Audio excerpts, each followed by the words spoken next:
Good day, everyone. I hope you're doing well. We are back with another explainer video edition, portfolio management style, covering a topic and a question I'm getting a lot these days.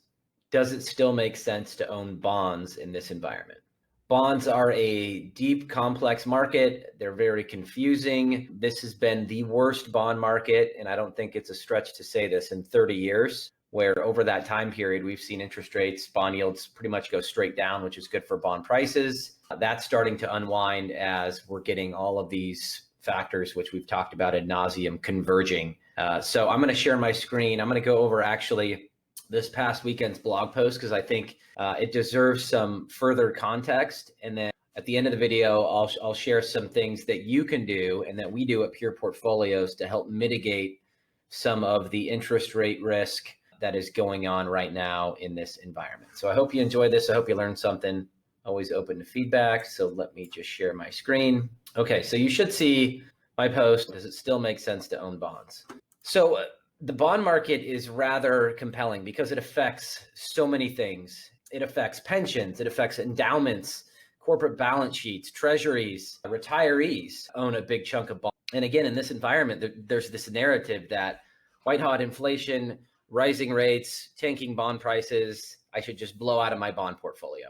That's an easy narrative, and I think it might have some merit, but it's a mental shortcut. And what we're going to do today is kick the tires and see how that holds up to similar historical periods of high inflation and a Fed tightening cycle. Now, a caveat, and I've said this before, all of the things that we're dealing with now, you think about a war that broke out, supply chain issues, coming out of a pandemic, an energy crisis, and I use that term loosely, a dysfunctional labor market, a Fed that's more prone to policy error than I think they have been in my career. So all of these factors are converging. And if you took one of these things that I just listed, that could be a crisis in and of itself. What's happening now is you're getting all these black swan type events converging. So what I'm saying is this is not a typical cycle. It's not a typical market cycle. It's not a typical business cycle. This is a very difficult environment for investors. And I've wrote about this a lot. It's not really a surprise. I mean, the way we've gotten here is a surprise, but periods of serenity and easy investing, quote unquote, are often followed by periods of stress and uncomfortable investing. And that's what we're seeing. Periods of stability often breed periods of instability. And the last 10 years, the last 12 years have been as good as it gets for investors. Okay, so let's get into this. So we're going to cover a few things. And, I think a trap that people fall into is looking at not just bonds, but any asset class in a silo. And I think that can lead to some incorrect conclusions because this investing doesn't work that way. So we need to look at the opportunity set of investments out there and evaluate the asset class that we're talking about relative to whatever else is out there. So that's a clumsy way of saying it. Basically looking at bonds and how they stack up with other asset classes during periods of inflation and when the Fed is tightening. So the period that everyone wants to talk about is the 70s and the early 80s. And if you lived through that period, you know exactly what I'm talking about. Inflation was a perpetual year over year permanent problem. And it was this vicious cycle. And finally, the Fed chairman at the time just put the kibosh on it. I mean, many policies were tried. He just aggressively jacked up short-term rates, pushed the US into a recession, but it did break the inflationary cycle. I'm not advocating for that now. That's what happened. And again, these parallels aren't one-to-one. This is a completely different time. We're talking about 30 plus years. But there is some interesting themes when I go and look back at the data. And I want to give a hat tip to Verdad Capital, who's a small value hedge fund up in Seattle.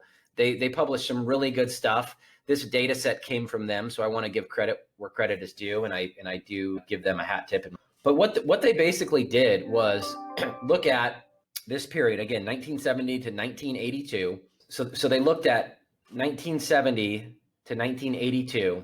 They looked at the S&P 500, the US 10-year Treasury, lower quality bonds, gold, and oil, and how they stacked up during a easing cycle. So when the Fed is cutting rates, so inflation is still a thing, but the Fed is cutting rates during this period, and a hiking cycle. So that a hiking cycle means the Fed is increasing rates. Keep in mind, inflation during this period was running a shade under 9% annualized. So every year, prices were going up by roughly 9%. Okay. And during that time, so there's a couple things I'm looking at here. One, we're going to focus on the hiking cycle. Equities were negative. Bonds, the 10-year treasury and lower quality bonds were actually positive. Gold was positive and oil was positive. Okay. So let's zoom in on S&P stocks and bonds just for the sake of this conversation. What I also find interesting is the drawdown. So look how steep, like even though gold and oil, and I know I just said let's focus on stocks and bonds, but even though gold and oil were positive during this period, look at the drawdown. I mean, this is an ugly ride, and talk about extreme pain. I mean, to achieve this 20%, you had to withstand this, and not a lot of people can do. So take these numbers with a grain of salt. This journey was very violent and very uncomfortable for investors. The same thing with equities. This is a pretty painful drawdown to experience. And again, equities were negative during this period of time.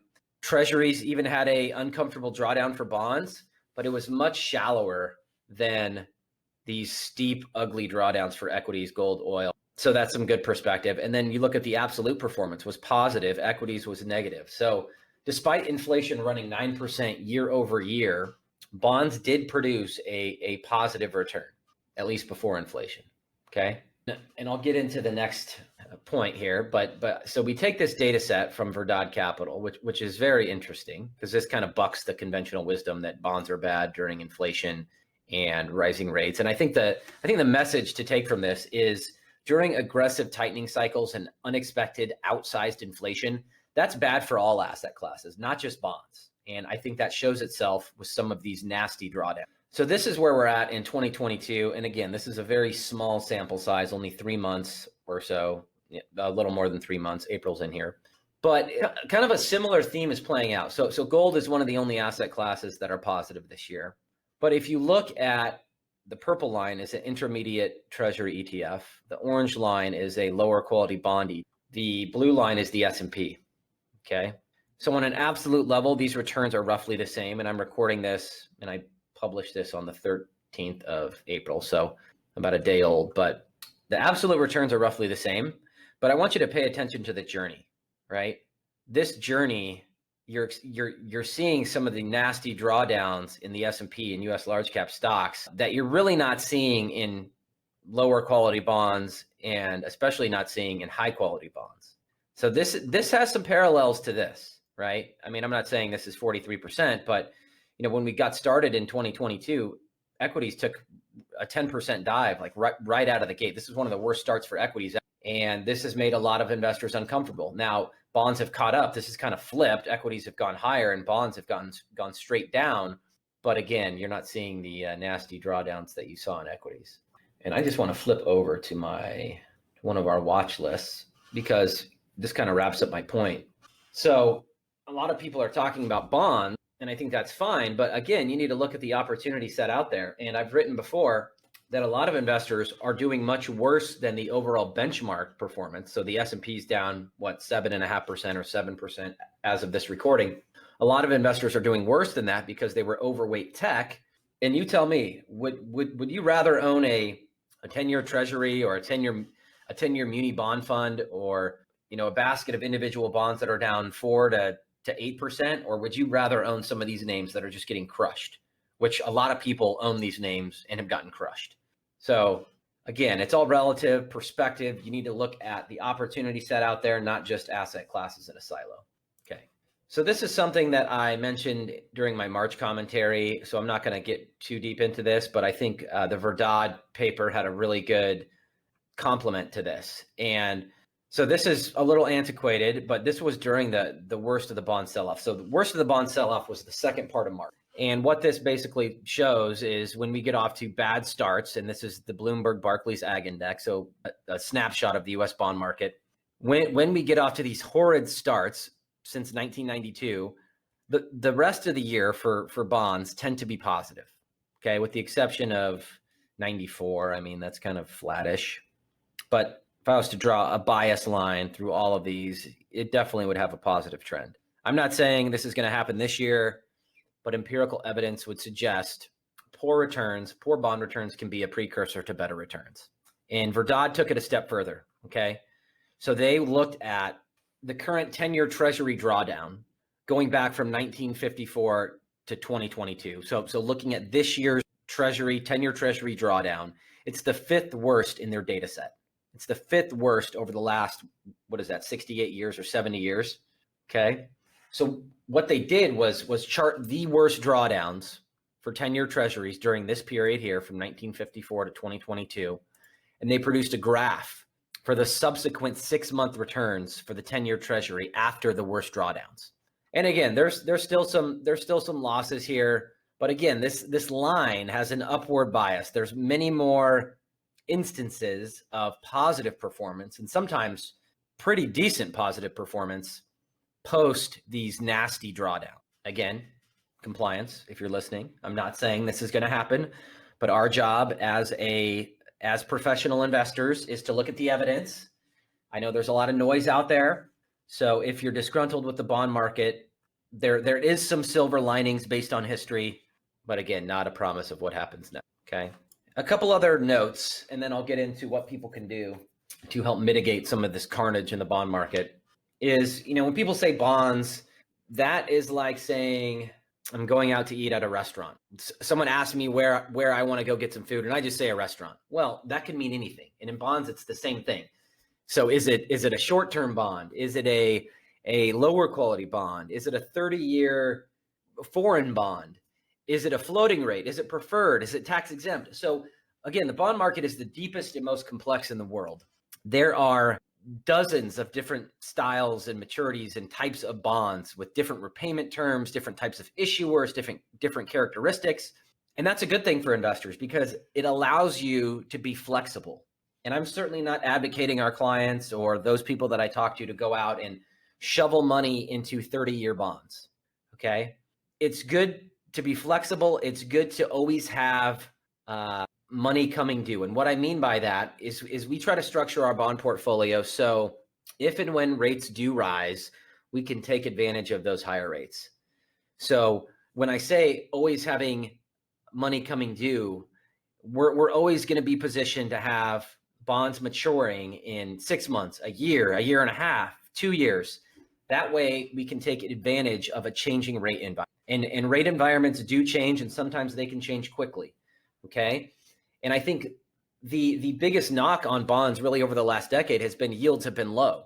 Now we're starting to see pockets of opportunity pop up, okay? So by being flexible, by always having money coming due, we can reinvest at higher rates, okay? So it's about balance.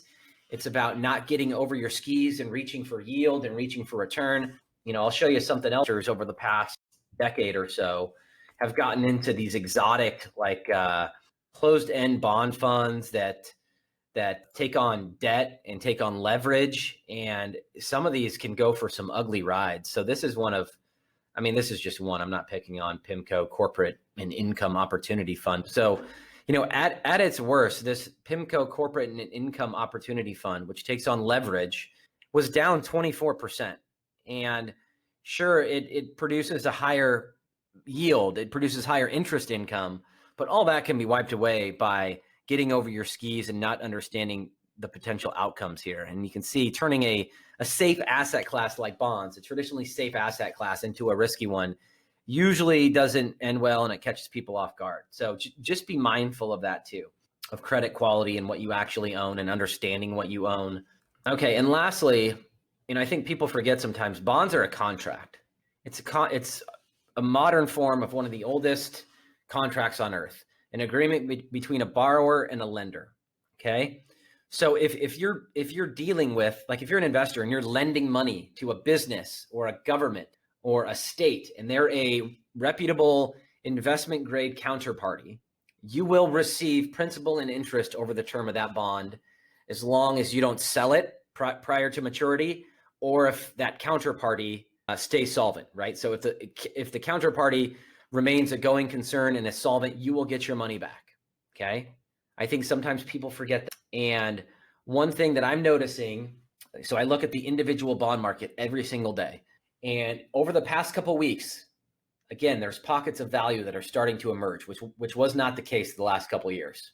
So as bond yields tick higher, people sell their bonds, the supply and demand changes, and we work with every major custodian. So we're looking at all the inventory as it ebbs and flows. But opportunities are starting to present themselves in the individual bond market where you can invest in a AAA rated company, and the yield to maturity, again, as long as you hold that bond until it matures, is 3.5%. And we're not going out 20 years. This is for 5 to 7 year maturities, 5 to 6 year maturities, maybe even 4-year maturities.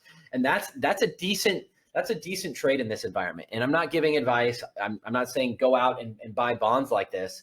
But when you compare that, getting a steady bond that the terms, that that you're going to get paid back, assuming it's a AAA, AA investment grade rated bond, versus what's going on with bond mutual funds and ETFs right now, which are acting a little more schizophrenic, it can provide some air cover. It can provide some peace of mind.